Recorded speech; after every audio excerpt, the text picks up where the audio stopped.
Stop. Up. Not a lot of schools or streets named for Joe McCarthy. Keep in mind, much of the controversy about the Fisa court being kept in the dark happened on James Comey's watch. And FBI agents now accused of political bias. Andrew McCabe, Peter Strzok, Lisa Page, and Bruce Orr all worked under James Comey. Let's bring in former FBI Assistant Director Jim Kallstrom. Great to have you on the show, Jim. What's your reaction to Jim Comey's tweets here? I think he's 180 degrees out. He's the weasel. I mean, he's the one who brought these investigations into the headquarters, had the sycophants around him, whatever that number is.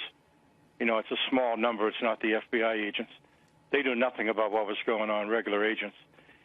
And he's the one that signed the applications, not the affidavit, but the applications that go over to the court. I don't think we still know who actually signed the affidavit. Be interesting to see who that is. But no, I mean, the facts speak for themselves. I mean, the applications speak for themselves. The fact the court order was obtained, what's in the affidavit, that all speaks for itself. So to the contrary, the weasels are Comey and his gang. Yeah, it seems that the Fisa court did not know that this was an unverified dossier. And Comey himself said it was unverified, but only about a year later. I mean, you've read the memo. Is this worse than you thought? No, I kind of figured, Liz, it would be what's in the memo. I think we had hints of that, for weeks now. And I think there's an awful lot more to come. I think this is just the opening round. I mean, it doesn't even get into, the unmaskings, Uranium One, or just all the other things. But, I mean, this in itself, there's major federal felonies there. I mean, they lied to a federal judge. They perjured themselves. They presented false information knowingly to the court. These are all major federal felonies, and all the people that signed that, all the way up the line, are probably going to be, I would hope, the matter. The grand jury is going to look at that, and that's serious things that they've done. And it puts the whole system at great risk. And it's just outrageous. It really is. And the fact that the FBI has been blackened by, what a few of these sycophants have done, weaklings that couldn't stand up to the political pressure of the Obama administration. And I think we only know 5% of what we're going to know in another few months. Do you think James Comey should face federal charges? Well, I think he's exposed to numerous federal charges: violation of the Federal Records Act, perjury, clear perjury up in the Congress, and probably maybe even obstruction of justice. I think he has some exposure there without question.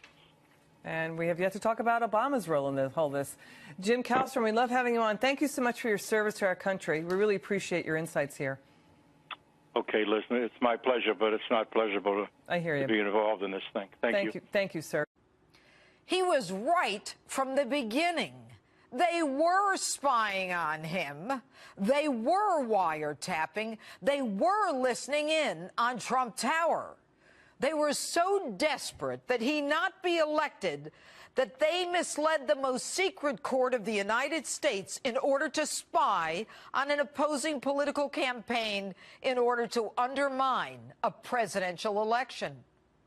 Members of the highest echelon in our FBI and Department of Justice conspired to prevent an outsider from breaking the establishment stranglehold on the American people. They needed a reason to spy, so they made one up.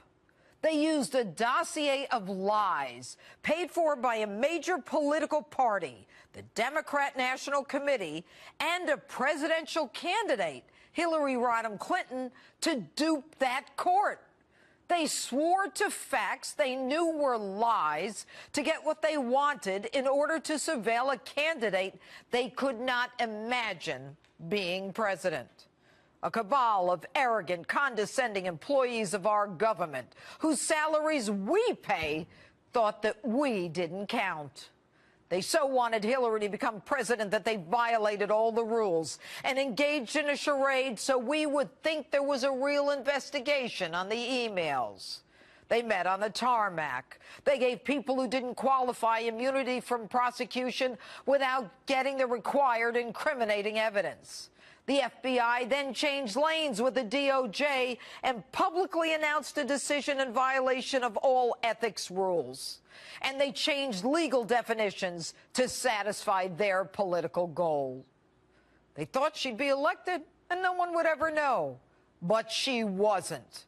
So they plotted an insurance policy to bring him down anyway. You know, I've often talked about the Clintons coming on the scene from Arkansas in their bell-bottoms as pigs at the trough.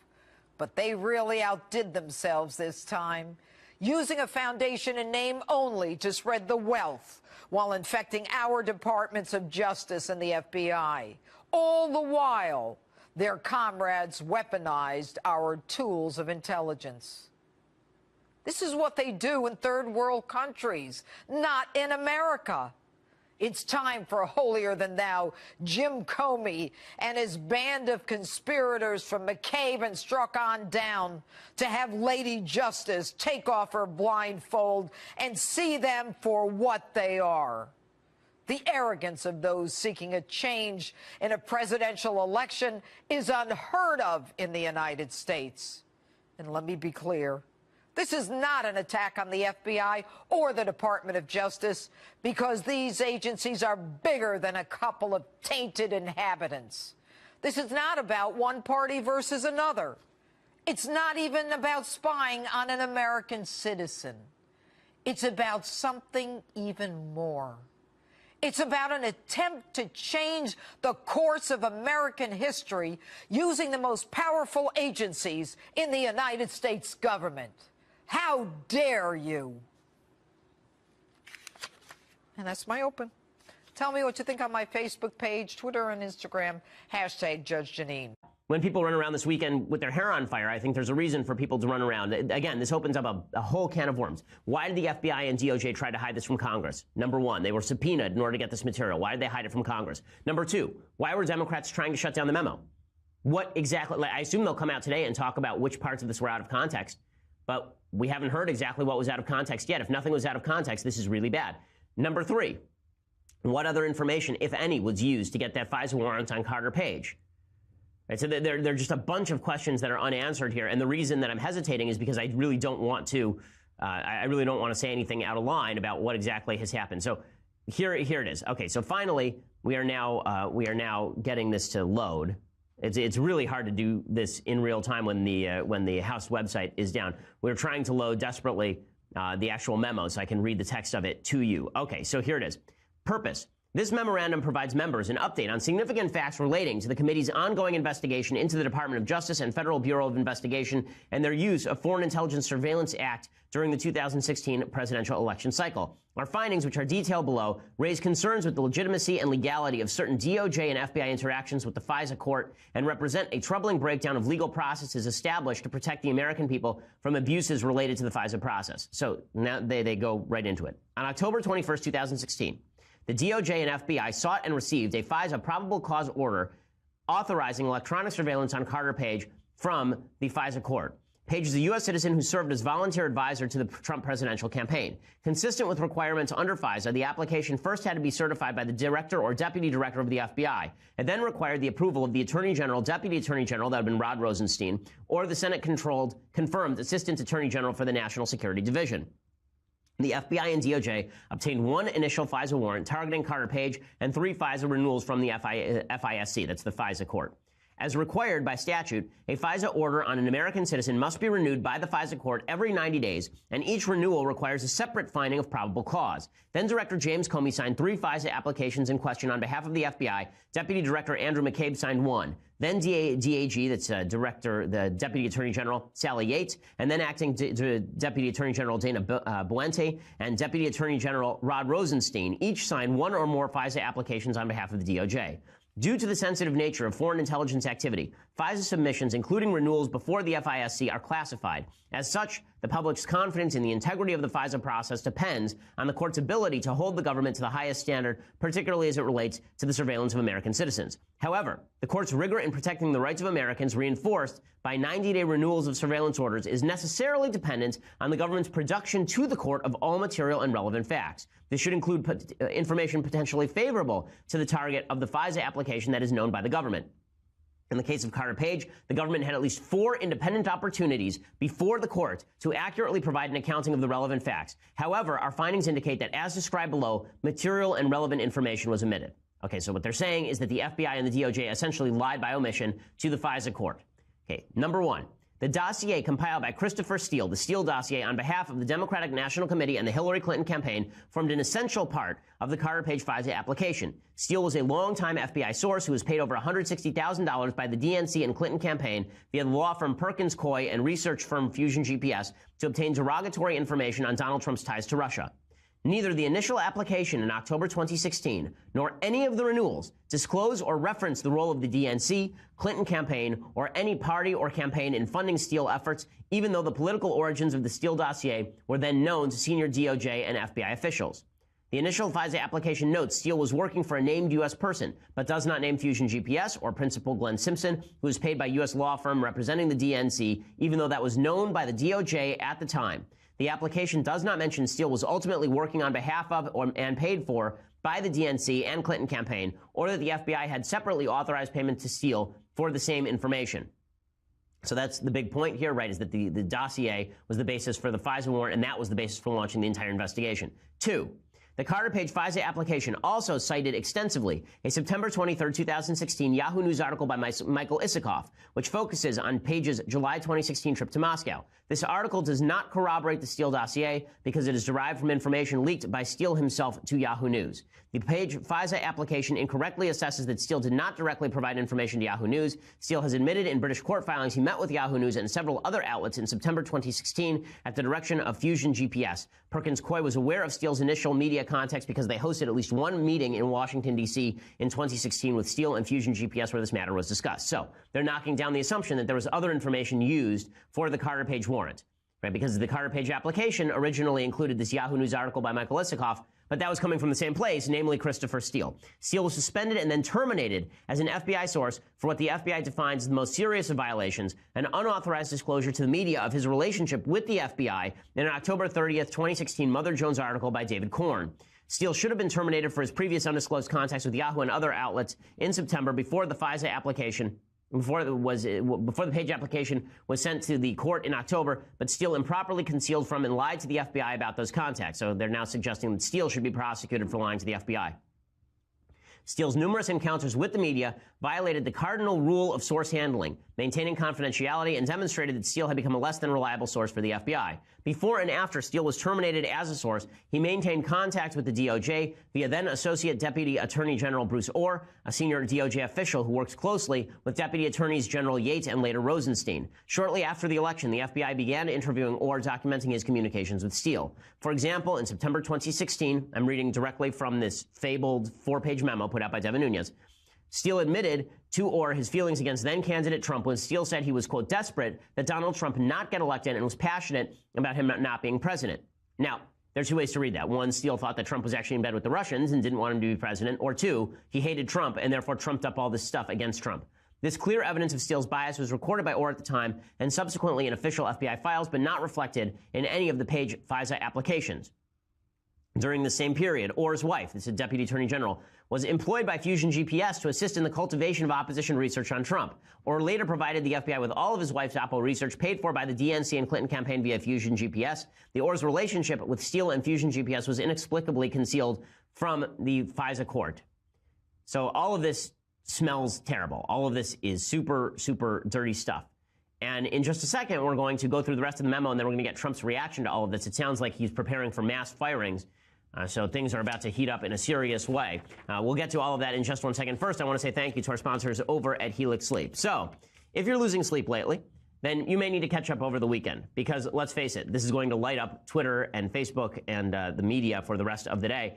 You're going to need some sleep over the weekend. That's why you need the best mattress, and that's what Helix Sleep does for you. We have a Helix Sleep mattress in our bedroom. It is spectacular. It is more comfortable than any other mattress I've ever slept on. I can say that Honestly, certainly. Helix Sleep offers something that exists nowhere else. A mattress personalized to your unique preferences and sleeping style that will not set you back thousands of dollars. You go to helixsleep.com/Ben, you take a 2 to 3 minute sleep quiz. They'll build you a custom mattress. It's the best thing you've ever slept on. For couples, they'll even personalize each side of the mattress if you want. Everyone from GQ to Cosmopolitan to the show raving about Helix mattress, and it arrives direct to your door in a week. You pop open the box, it inflates right in front of you.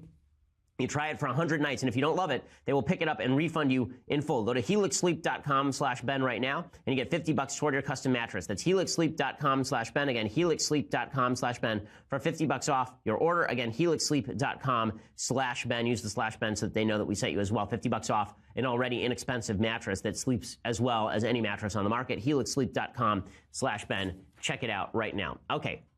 Back to the Steele dossier memo, back to the Stephen Nunes memo that is blowing up the internet right now. It actually shut down the government website. So here's what it says. So we've already established, according to this memo, a couple of things. One, we have established that the FISA warrant originally taken out on Trump campaign member Carter Page was taken out based on a dossier compiled by Christopher Steele on behalf of the DNC. That information was never revealed to the FISA court. There was apparently no other confirming information that was used. We also know now that Steele had an agenda against Trump and openly admitted such, and that he worked with the Deputy Attorney General, whose wife was busy compiling this information on behalf of the DNC and the Hillary campaign for Fusion GPS. The memo continues. According to the head of the FBI's Counterintelligence Division, Assistant Director Bill Priestap, corroboration of the Steele dossier was in its infancy at the time of the initial Page FISA application. After Steele was terminated, a source validation report conducted by an independent unit within FBI assessed Steele's reporting as only minimally corroborated. Yet in early January 2017, Director Comey briefed President-elect Trump on a summary of the Steele dossier, even though it was, according to his June 2017 testimony, salacious and unverified. While the FISA application relied on Steele's past record of credible reporting on other unrelated matters, it ignored or concealed his anti-Trump financial and ideological motivations. Furthermore, Deputy Director McCabe testified before the committee in December 2017 that no surveillance warrant would have been sought from the FISA court without the Steele dossier information. So that's an amazing admission by McCabe that the Steele dossier was the only thing that allowed this investigation to start. And then we conclude the Page FISA application also mentions information regarding fellow Trump campaign advisor George Papadopoulos, but there is no evidence of any cooperation or conspiracy between Page and Papadopoulos. The Papadopoulos information triggering the opening of an FBI counterintelligence investigation in late July 2016 by FBI agent Peter Strzok. Strzok was reassigned by the special counsel's office to FBI Human Resources for improper text messages with his mistress, FBI attorney Lisa Page, no known relation to Carter Page, where they both demonstrated a clear bias against Trump and in favor of Clinton, whom Strzok had also investigated. The Strzok-Lisa Page texts also reflect extensive discussions about the investigations, orchestrating leaks to the media, and include a meeting with Deputy Director McCabe to discuss an insurance policy against President Trump's election. Okay, that is the end of the memo. So the bottom line is, if you think that the Nunes memo covers everything, I mean, this is my show. I'm reading this in real time, so here's my real-time take. If you think that the Nunes memo is the completion, is the entirety of all of the information in the Trump-Russia collusion case, then the whole thing is not only an empty vessel, it is a sting operation by the Clinton operation working in cahoots with the FBI and the DOJ, if there is nothing else there, if they can show nothing else there. And all this obstruction stuff, all of this Trump firing Comey, all of this Trump asking Rosenstein whose side he was on, all of this seems to fall by the wayside because, let's face it, if there's nothing there, and Trump is saying there's nothing there, why won't you guys side with me? That's not the same thing as him attempting to obstruct justice. So the memo is, in fact, a bombshell. There is something there that is shocking. And also, by the way, the idea that the memo endangers national security, which is what Democrats have been proclaiming, has been pretty much blown out of the water now that we've seen the memo. There's nothing there, by the way, that we hadn't already supposed. When I was asked about when I talked on the show about what the memo said, I speculated the memo said exactly this, right? If you go back and listen to the shows, I speculated, I hadn't read the memo, that what the memo said was this. This was the center of the memo. And I said, if that's the case, how does this endanger national security? And yet, the Democrats were out there saying this over and over and over. Like Jeff Merkley, the senator from Oregon, he came out and he said that if the memo were released, the intel community would stop talking with the House. It also goes to the heart of the manipulation of very sensitive national secrets, highly classified information that is given to the Intelligence Committee with the understanding it will not be released in a fashion that endangers the United States or in a fashion that manipulates the information for political purposes. And so that understanding goes to the heart of how the committee is able to get sensitive information in the first place, why the government's willing to share it with the committee. So this really threatens to blow up the whole contract between the branches of government over sensitive information.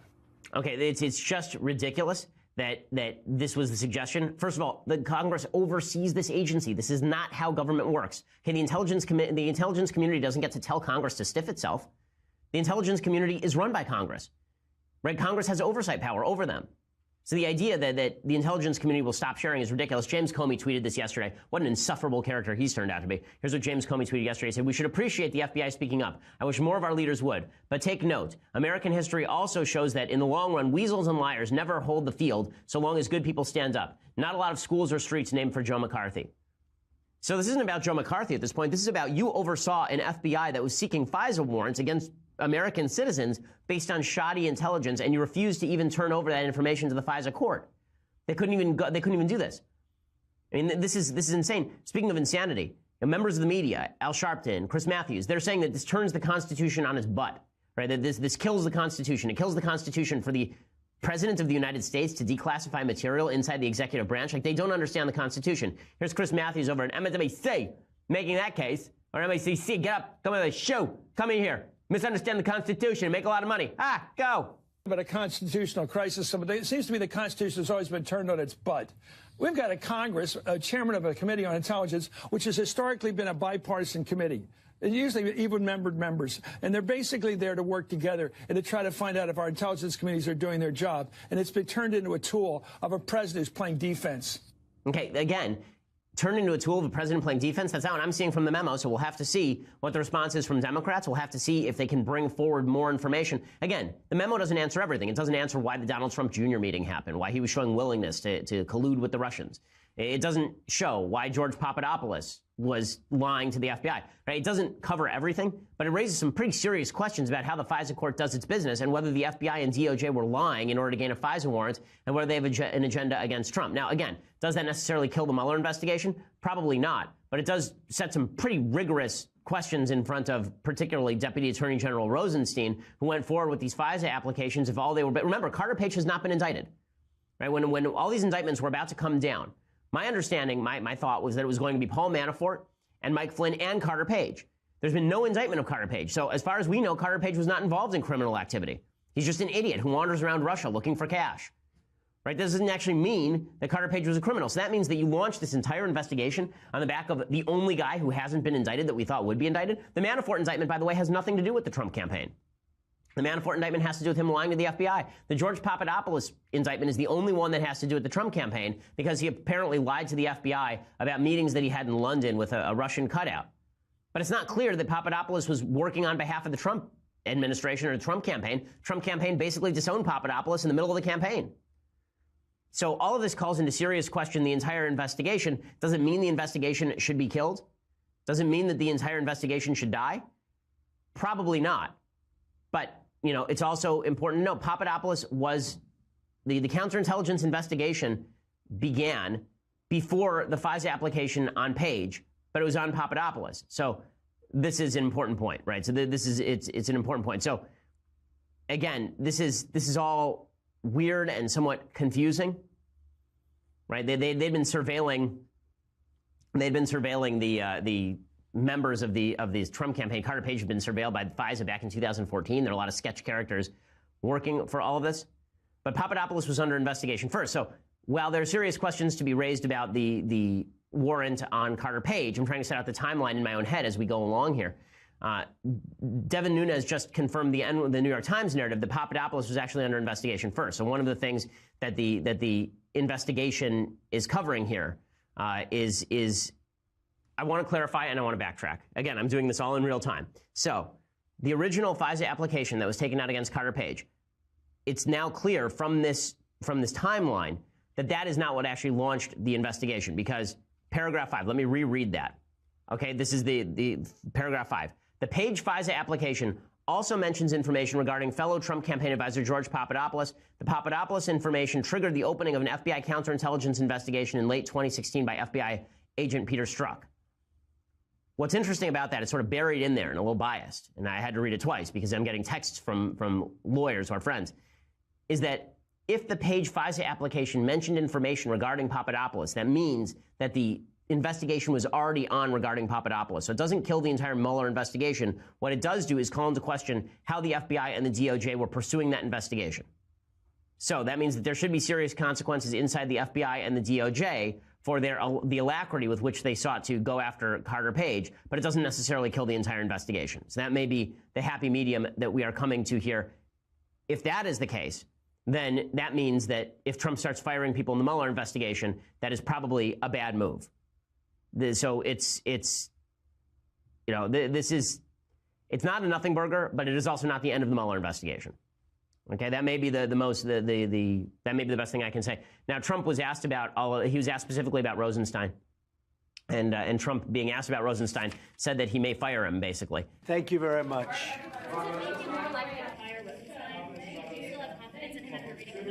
You figure that one out. Okay, so he's saying that maybe he'll fire Rosenstein. Maybe he should fire Rosenstein. Possible. Should he fire Mueller over this? Again, if the investigation commenced before Carter Page, then there's more to the investigation than just Carter Page, as I said before. So, there's some dirty stuff here, but is it everything that is cracked up to be originally on first read? No.